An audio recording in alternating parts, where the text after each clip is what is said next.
The Penn State Nittany Lions are number 7 in the first AP Top 25 of the season. And to be honest, Penn State should be even higher. You are Locked On Nittany Lions, your daily podcast on the Penn State Nittany Lions. Part of the Locked On Podcast Network, your team every day.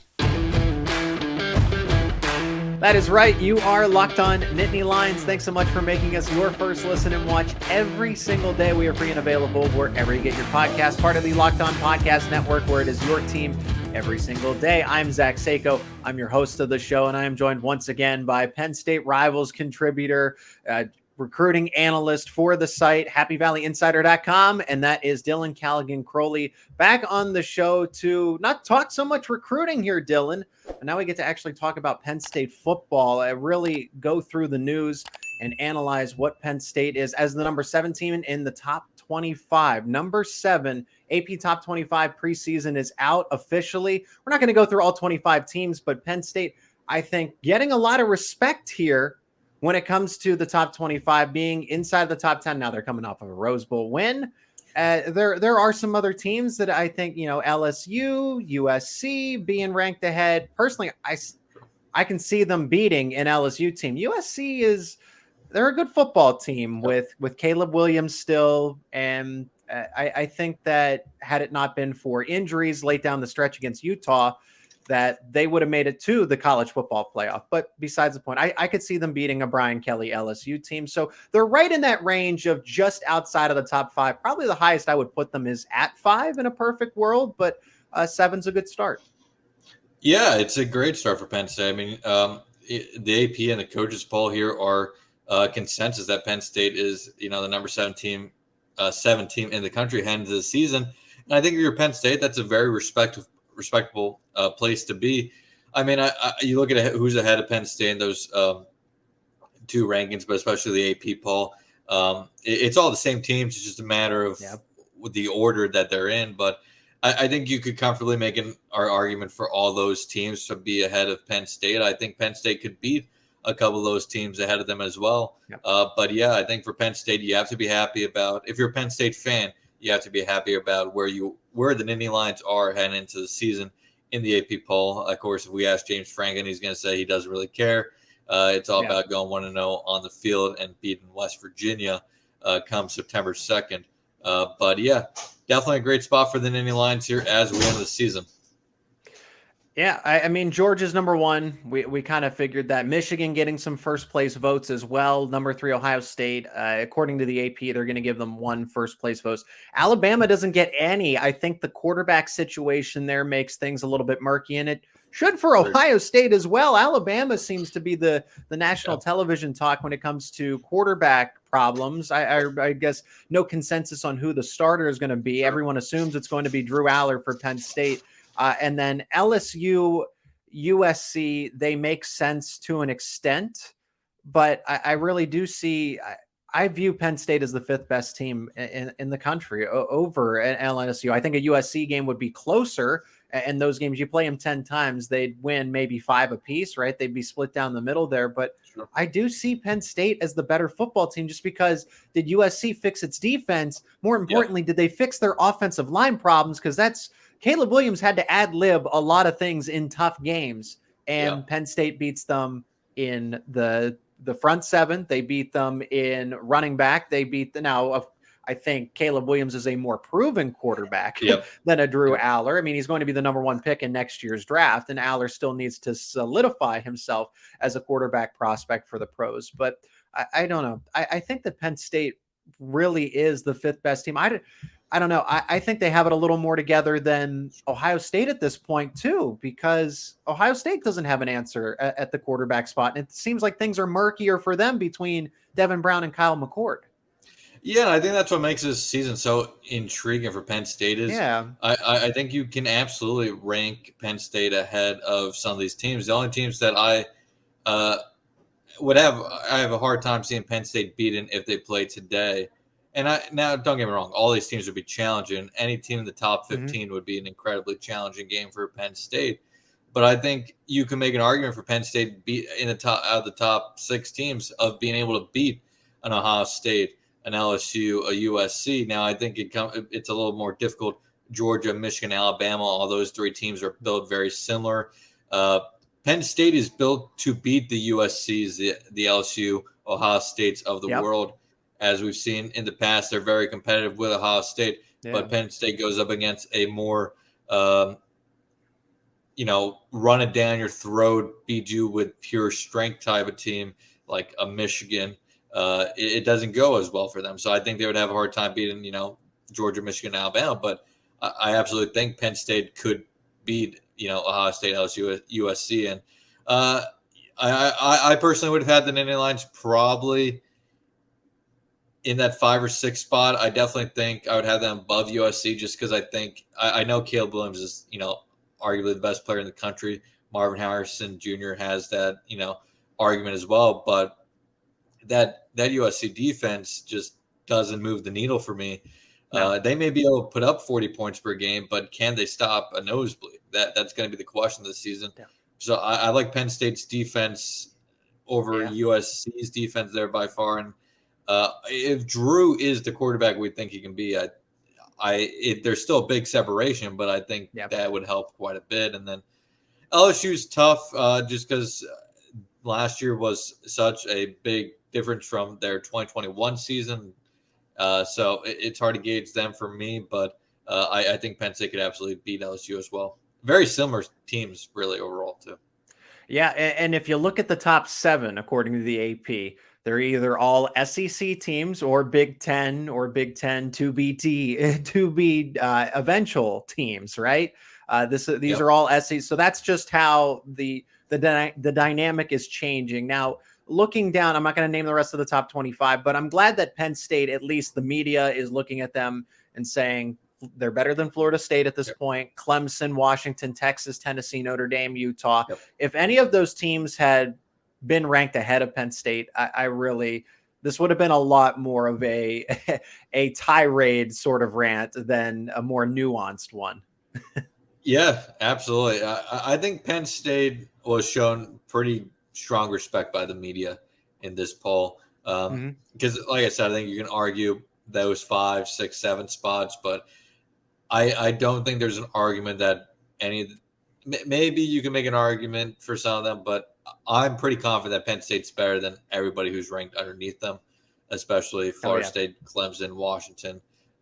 Texas, even at 11, seems a little ambitious, but they're back. Remember, Dylan, they're back. Texas is back. They're back. But overall, I think from top to bottom, this is kind of a pretty respectable preseason top 25. There's not many head scratchers. I think Wisconsin, Oklahoma, Texas A&M are kind of on there, probably more so for the brand name than anything. But outside that, I think it's pretty respectable, and you can make an argument for those 3 teams to be in the top 25. I think too. Yeah, other Big Ten schools that are in here: number 19, Wisconsin, as you mentioned, Dylan, and number 25, Iowa, rounding it out. So that is the entirety of the Big Ten. And just because people may care about this, they shouldn't, but they might. Pittsburgh is receiving votes. They got 16 of them, but not enough to crack into the top 25. There's still some other teams that would be next in line to crack the top 25. But that's the first preseason poll, and so close, just under 2 weeks away from actual legitimate college football. Saturday, August 26th is when the season opens, and then Penn State opening the following Saturday at home against West Virginia under the lights. You couldn't ask for a better atmosphere to start the helmet stripe game, an old foe that Penn State will beat handedly, but it has the classic rivalry between Penn State and West Virginia is setting up nicely. Now, Penn State still needs to prepare for the Mountaineers, because I don't think the Mountaineers are going to be entirely a pushover. This game is going to be a little tougher than expected. Still think the Nittany Lions win, but it doesn't help when Coach James Franklin at his latest post-practice presser says, wide receiver, no one's really moving the needle outside of KeAndre Lambert-Smith and Trey Wallace. Dylan and I are going to discuss in a second here, but first, let's hear from our sponsor of today's episode, and that is Nutrafol. And I want to thank Nutrafol so much for being the newest official sponsor of the Locked On Podcast Network, joining our team. You don't have to choose between better hair hair growth and your health anymore. Nutrafol provides a whole body health approach for men that promotes healthier hair. No drugs, no compromises, just better hair. Nutrafol is the #1 dermatologist recommended hair growth supplement, clinically shown to improve hair growth, visible thickness, and visible scalp coverage as well. Nutrafol supports healthy hair growth from within, targeting root causes of thinning, such as stress, hormones, environment, nutrition, lifestyle, and metabolism through whole body health. Take the first step to visibly thicker, healthier hair. For a limited time, Nutrafol is offering our listeners $10 off your first month subscription and free shipping when you go to Nutrafol.com/men and enter promo code LOCKEDONCollege. I did actually pick up a set of shampoo and conditioner from Nutrafol to try for myself, and I've only been using it for a couple of days now, but I do notice more volume in my hair, and it does look thicker and healthier, as they say. So they live up to it. Go to Nutrafol.com/men and use that promo code LOCKEDONCollege. And Locked On Nittany Lions is your go-to podcast for HappyValleyInsider.com. Dylan Callaghan-Croley joining me back on the show over from HappyValleyInsider.com. And all the news is up there. The latest, they're counting down players on the website. Dylan, there's a lot of exciting things going over on at Penn State Rivals. Yeah, it is an overwhelming time almost, know, because we're still doing, some recruiting stuff on the side. But right now the focus really is preparing for the season. So to our readers, I do apologize for the little bit of lack of recruiting information over the last few weeks. Thankfully, it is a dead period, so it is a quiet time to begin with. But yeah, I mean, in a week here, we'll probably really start digging deep onto who's going to be on campus here this upcoming month. Penn State has, I think, 4 home games this upcoming month. 3 home games. So. There's going to be a lot of kids on campus. And I mean, it starts off with a big one on September 2nd against West Virginia. Under the lights indeed. And KeAndre, Lambert-Smith, Trey Wallace have set themselves up nicely at wide receiver. And this has always been the consistent, Dylan. We've talked about this. We've heard James Franklin talk about it. Provoked, unprovoked, no matter what. KeAndre, Lambert-Smith, Trey Wallace have proven time and time again that they are the 2 best receivers on this team. And then we say, hey, Coach Franklin, what's the follow-up here? Has anybody else thrown their name in the hat? Is anybody else stepping up? Who is that 3rd wide receiver? And Coach Franklin looks at us every time, the whole media group, and says, nobody. He doesn't say, well, somewhat Liam Clifford, Amari Evans, he's done something, but maybe not enough. It's absolutely nobody. You haven't even heard about Dante Cephas, Malik McLean, the guys who transferred in. McLean enrolled earlier. Cephas, I still want to give him the benefit of the doubt of just hasn't been here very long. Okay. He only came over here in the summer session, and now we're going into fall and everything. Don't get me wrong, but an all MAC conference type of player. And now through multiple practices here, we're through 2 weeks of preseason practice. Dante Cephas isn't mentioned. Any of the other veterans haven't been brought up outside of Lambert-Smith and Wallace. And now this is getting a little concerning that there's not a 3rd option at that spot. And do you even feel good about the backups if Lambert-Smith and Trey Wallace needed a break? Yeah, Penn State's in a very tough position. It seems like at wide receiver here with 19 days till kickoff against West Virginia. Yeah. I think you feel good, and obviously with KLS and Harrison Wallace III, as we talked about before we went live here today. KLS kind of has that boom or bust type play style to him. I think he's going to be a little bit more consistent this year, but he's not going to be, I think, consistent in putting up, 60, 70, 80 yards per game. He's going to have some dud games in there. I think Trey Wallace, you may be looking at a little bit more of a consistent production in terms of he's going to get you 2, 3, 4 catches a game for,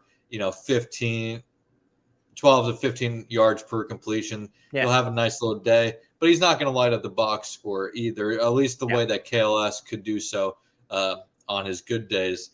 But yeah, beyond those two, I mean, it definitely is a major question mark, because you would hope that Dante Cephas, an all-MAC type wide receiver, could come in and give you, I think a lot of people may have had a little bit too high expectations for him.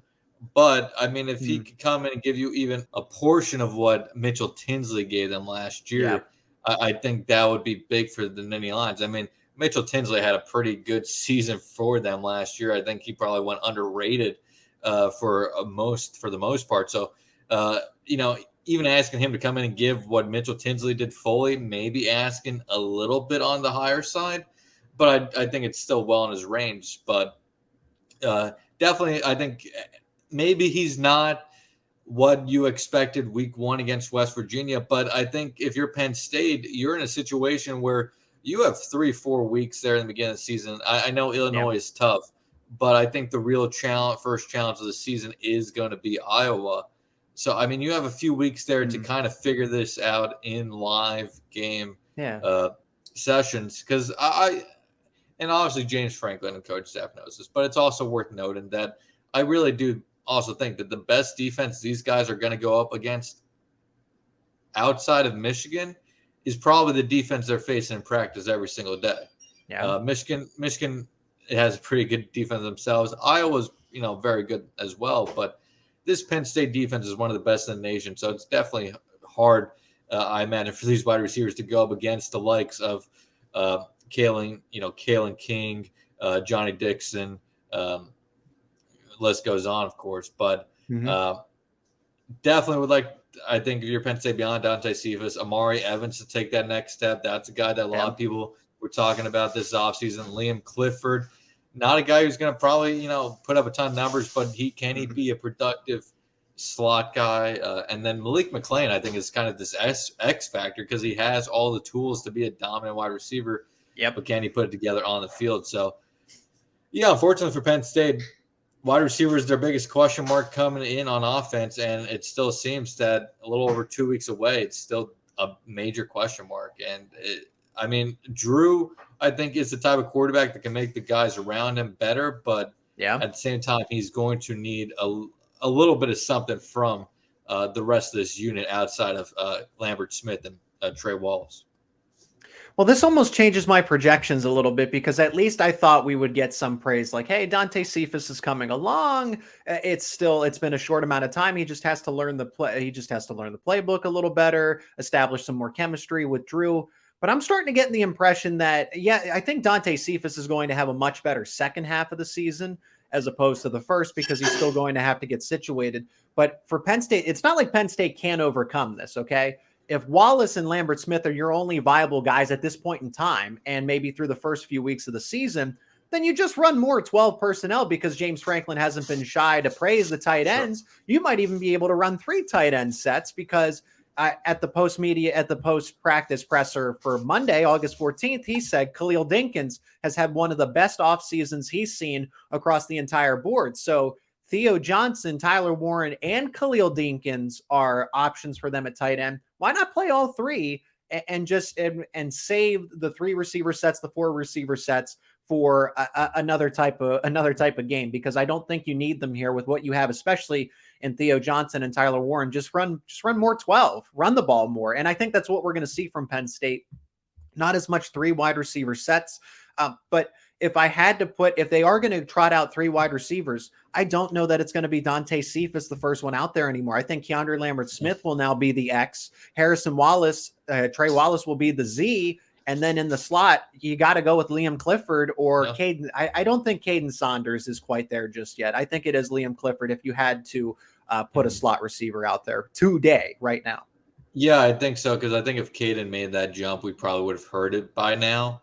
And, of course, Caden's a guy who came in last year and admittedly said he was not physically ready to be a college football player. And the coaching staff was pretty open about that as well. I think it was a disappointment for everybody because a lot of people expected that he could come in and be an immediate impact guy. Maybe, he wasn't going to be an all Big Ten wide receiver as a freshman, but he was going to be able to make some nice catches along the way. And this is a big fall camp and season for him, because if he doesn't do it this year, then you're really having some question marks at that spot for him. But I think William Clifford, if he has to fill into that starting slot spot, Penn State could at least have another strong-handed pass catcher not going to light it up. Good route runner. Really good route runner. Like you said, though, they don't need the wide receivers to be overly dominant. They just need the wide receivers to be trustworthy. And when you do throw their way, you get at least a little bit out of them because they do have an amazing tight end room. I mean, Andrew Rappleyea, the true freshman, somebody we haven't really talked about probably enough this offseason. I mean, physically, he is there and ready to play college football. Maybe he doesn't have a huge impact, this season, but I would almost be a little surprised if we don't see him this season. I just think he's one of those talents that it's hard to keep off the field. And we're going to talk about another one of those talents here in a little bit. But again, they don't also have to pass the ball a ton because, frankly, they shouldn't. They have one of the best backfields in the country in Nick Singleton and Kaytron Allen. Just feed those to the ball 40, 45 times a game, and you should be set probably all but 2 or 3 games this season. Yeah.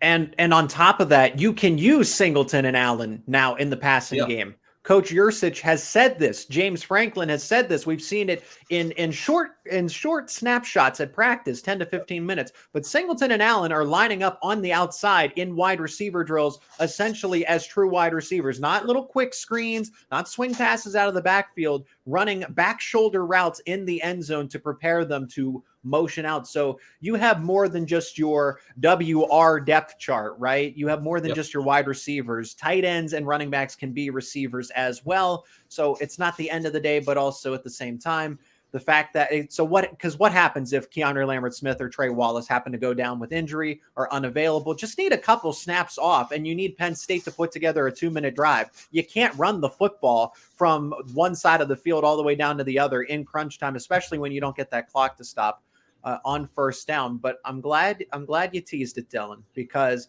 a new name, a wild freshman has emerged for Penn State to possibly take the reins as the backup to Singleton and Allen. Let's talk about it in this final segment, and that is Cam Wallace, true freshman out of Georgia, a lower-rated 3-star, someone who wasn't really highly recognized across the recruiting industry. Penn State saw him. He was, I wouldn't say a last-second commit, but did commit pretty late in the cycle for Penn State's class of 2023. And just now the reports are starting to emerge. The observations were there that, hey, Cam Wallace looks really good for a true freshman. Sure. But now it's starting to seem like the take's going to be that Cam Wallace might be competing with Trey Potts, who they brought in as a transfer to be that direct backup to Allen and Singleton. How about that? The veteran Trey Potts possibly not being that next man up, but the kid all the way from Georgia, Cam Wallace.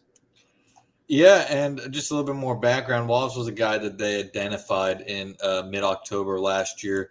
At that time, he already had a couple Power 5 offers at Vanderbilt, Washington State, Georgia Tech, and I think Michigan State also offered right before Penn State did. West Virginia offered shortly after. He made a visit in November, a game day visit. That was good. And then, they got him to commit and sign in the early signing period in December, and locked him up then over Georgia Tech was the primary competitor for Penn State for Wallace. I mean, when it comes to what he can do on the field this year, definitely a guy who I think has James Franklin has even said he's opened eyes. He is a phenomenal athlete. He has great speed, great athleticism, elusiveness. A lot of what they've seen in a Nick Singleton and a Saquon Barkley. I'm not saying he's going to be that level of running back, but he has a similar skill set, maybe not to the same degree. But it's just one of those things. Penn State has never been one to really redshirt running backs if they don't have to. It's a position where it's not a running back committee, but everybody gets their fair share over the course of a season. And if you're Penn State, there should be plenty of late third quarters and fourth quarters this year where you don't need Nick Singleton and Kaytron Allen to be playing much in the fourth quarter, given prime opportunities for Trey Potts and Cam Wallace to get reps. And I think to start the season, it probably is going to be that third spot by committee with Potts and Wallace. Mm-hmm. But Wallace is definitely, I think, going to make it hard to keep him off the field. But even if it's not a running back, this is a kid I think who can contribute in a special teams aspect as well, whether it's at kick return or punt return. I mean, I think Penn State is going to put Nick Singleton back there for kick returns quite a bit, but at the same time, I don't know if you're Penn State, if you want to put Singleton back there consistently. Now, maybe if you need you're looking for a big return or a game-changing play, you do that. But Cam Wallace, I think, has probably a similar upside in the return game if given the opportunities over time. Yeah, I'm still pretty confident as we sit here right now that Singleton and Allen are going to be the two back there. Usually it'll be Allen blocking for Singleton, but they're both going to be set back deep to return on kickoff, especially when Singleton did break through. Now it was against Rutgers, but that's probably the easiest way.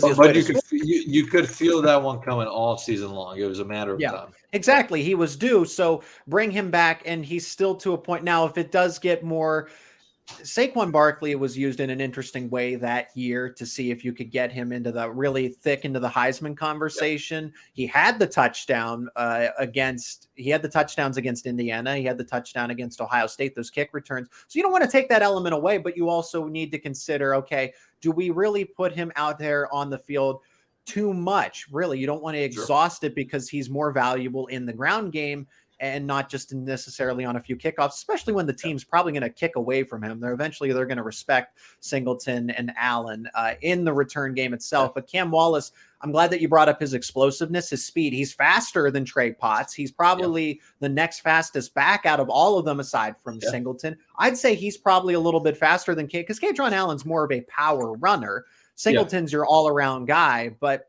if you're looking for someone who with straight line speed, it's Cam Wallace. So I can sit here and say he's faster than Trey Potts. Is he smarter than him? Probably not, because Trey Potts has a lot of college football under his belt so far.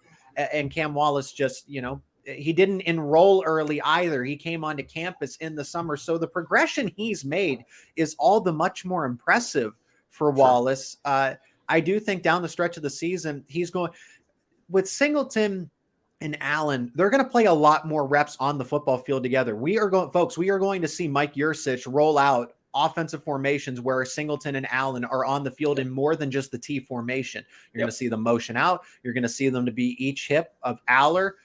And you're going to have play action going one way, a swing pass going another way. They're going to get creative. Mike Yurcich has done this when he feels like he has a dynamic duo at running back. Check out the Oklahoma State tape from 2018 if you need some evidence. But that's where, it becomes more than just Trey Potts as the third guy. Who's your fourth? Is Tank Smith? Is Tank Smith going to be viable? So you almost need groups, like a group A of Singleton and Allen, a group B of Cam Wallace and Trey Potts, a group C of Tank Smith, London Montgomery, do Tyler Holtzworth and Emil Davis, have they come a long way as backups? The offense is going to look significantly different than it did a season ago with the experience that they have at the tailback spot. And you bring up a great point, which I was kind of going to touch on myself, was I wouldn't be surprised on the depth chart if it says Trey Potts or Cam Wallace, just because I think kind of like, everybody calls Singleton and Allen. It's a very overused cliche for running backs, but thunder and lightning. That's kind of similar of what Potts and Wallace could kind of be. It's kind of a second team, thunder and lightning. They have two, I wouldn't say very different skill sets, but they're two different players. Wallace is definitely the much more Singleton-like player. Speed, he's going to beat you with speed. Potts is a guy who's more so, I think, comfortable running it up the middle, running through the tackles, the guards, and using his power. Now, I think Potts has a nice bit of speed behind him, and he played behind a really good offensive line in Minnesota. But he was productive in Minnesota when given the opportunities. He wanted to come home and play for Penn State, so I don't think he's going to – I think he's going to make sure he takes advantage of every opportunity he gets this fall. But I definitely think it's almost going to be like that third running back by committee. Whatever the situation calls for, I think we're going to see a fair share of both those guys. If it's, a short yardage situation, maybe Trey Potts gets the call there. But if it's, a longer, 5 to 10 yards, that maybe Cam Wallace gets more of the opportunity there. Maybe he can add some of the passing game, or they could use his speed trying to break something off the outside. Another Locked On Nittany Lions podcast in the books. Dylan, thanks so much for the time. Really appreciate it. And yeah, the conversation has shifted from recruiting to now almost in season. So it's great to get your perspective. Really appreciate it. And you're welcome back anytime that you want to be on the show, Dylan. I appreciate you having me, Zach. And I look forward to the next time we're on. And football is just right around the corner. Can't wait. Hey, thanks for checking out this episode of Locked On Nittany Lions. Become an everydayer. Subscribe to the YouTube channel or wherever you get your podcast, and follow along on X, Twitter, whatever you call it, at Zach_Seyko and at Locked On Nittany to keep up with the Penn State Nittany Lions football team.